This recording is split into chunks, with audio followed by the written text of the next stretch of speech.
నిజామాబాద్ జిల్లా అన్ని రకాలుగా అన్ని రంగాల్లో అభివృద్ధి చెందాలని తపన సురేష్ రెడ్డి గారు, భూపతి రెడ్డి గారు మేమందరం కూడా కలిసి ముందుకెళ్తున్నటువంటి పరిస్థితి.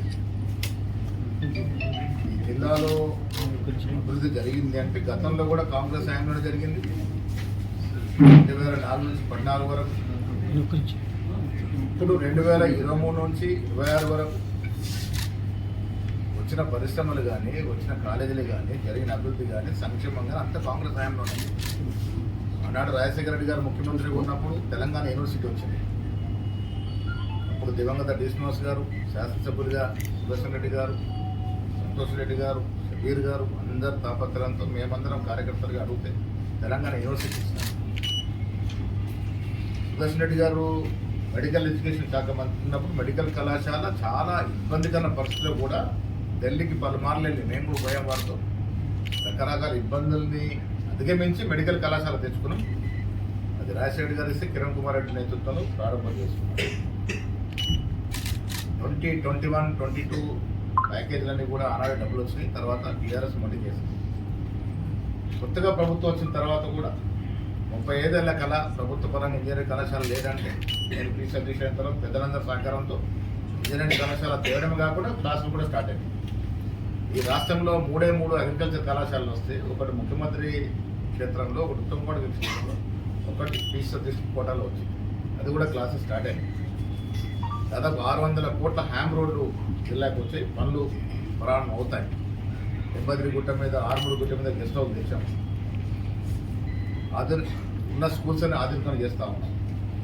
ఇంటిగ్రేటెడ్ కళాశాల అడగగానే బోధన కోసం ఊళ్ళలో 2 ఇంటిగ్రేటెడ్ కళాశాలలు దాదాపు 200 కోట్లు పెట్టి ఎస్సీ, ఎస్టీ, బీసీ, మైనార్టీ విద్యార్థుల్ని ఒక ఛత్రం కింద తీసుకొచ్చే కార్యక్రమం. దాంతోపాటు నిన్ననే పొంగులేటి శ్రీనివాసరెడ్డి గారు వచ్చినారు. ఈ రాష్ట్రంలోనే అత్యధిక ఇల్లు నిజామాబాద్కి ఇవ్వడం జరిగింది, ఇందిరమ్మ ఇల్లు. గతంలో కూడా సమైక్య ఆంధ్రప్రదేశ్లో కూడా కొన్ని లక్షల ఇల్లు ఇచ్చిన చరిత్ర కాంగ్రెస్ పార్టీ.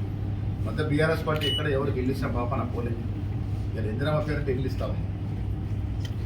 సంక్షేమ విషయానికి వచ్చినట్టు మాకు ఎవరు సాటి రాదు, ఏ రాష్ట్రం సాటి రాదు. ఇలా సన్నబియ్యం కార్యక్రమం కానీ, ఉచితంగా ఇస్తున్నట్టు విద్యుత్తు 200 లోపు యూనిట్లు కాల్చుకుంటే 80% జనం దాన్ని వాడుకుంటాం. అంతకుముందు 5,000 నుంచి 2,000, 3,000 కట్టినట్టు పరిస్థితి. ఆ పరిస్థితి నుంచి వల్ల ఫ్రీగా కరెంటు పొందుతారు. రైతు భరోసా ఇచ్చాము, రుణమాఫీ దాదాపు 20-22 వేల కోట్లు రుణమాఫీ ఇచ్చిన పరిస్థితి.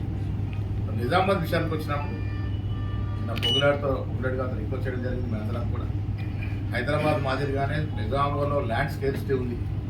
మీకు తెలుసు, మీకు ల్యాండ్ ఇద్దామంటే ఇబ్బంది ఉంది. ఉన్న ప్రభుత్వ భూముల్లోనే హైరైజ్ బిల్డింగ్స్ కట్టి దాదాపు 8 ఫ్లోర్లు పెట్టి దాంట్లో పేదవారికి ఇల్లు ఇచ్చే కార్యక్రమాన్ని ఇక్కడ కండిషన్ సెటిల్మెంట్ చేసి హైదరాబాద్ మాదిరి నిజామాబాద్ కూడా ఫస్ట్ ఫేజ్లో పైలట్ ప్రాజెక్ట్ కింద ఇందిరమ్మ టవర్స్ వస్తూ ఉన్నాయి.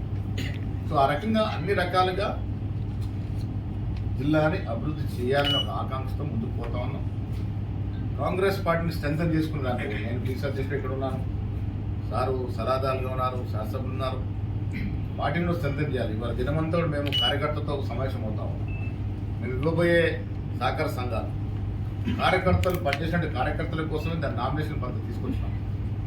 ఇలా మండల అధ్యక్షులుగా, బ్లాక్ అధ్యక్షులుగా, వివిధ విభాగాల అధ్యక్షులుగా 5 ఏళ్ళు 10 ఏళ్ళ తరబడి కాంగ్రెస్ పార్టీ కోసం కష్టపడి పనిచేసిన వ్యక్తుల్ని ఇలా సొసైటీ నియమించి కష్టపడ్డ కార్యకర్తలు గుర్తింపు ఇవ్వాలి.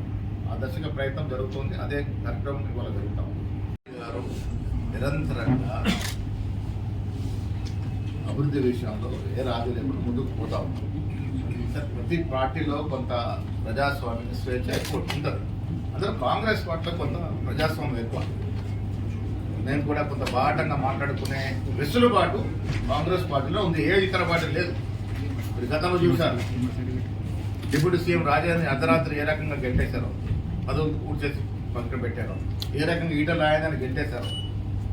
బీజేపీలో అమిత్ షాకి, మోడీకి వ్యతిరేకంగా మాట్లాడి ఒక్కరోజున ఉండగలుగుతారా పార్టీలో?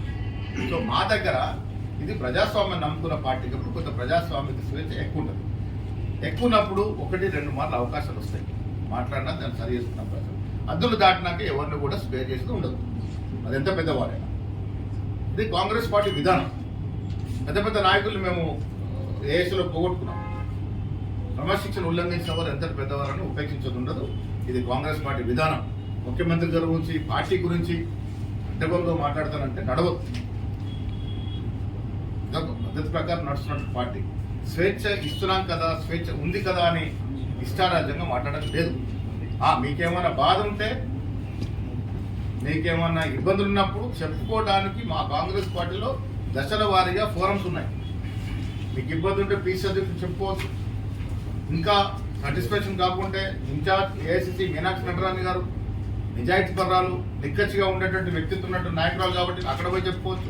అక్కడ మీకు సాటిస్ఫై కాకుంటే పై లెవెల్లో కేసీ గారు ఉన్నారు, ఖర్గే గారు ఉన్నారు, ఎప్పుడు అపాయింట్మెంట్ ఇచ్చినా కలుస్తారు, చెప్పుకోవచ్చు.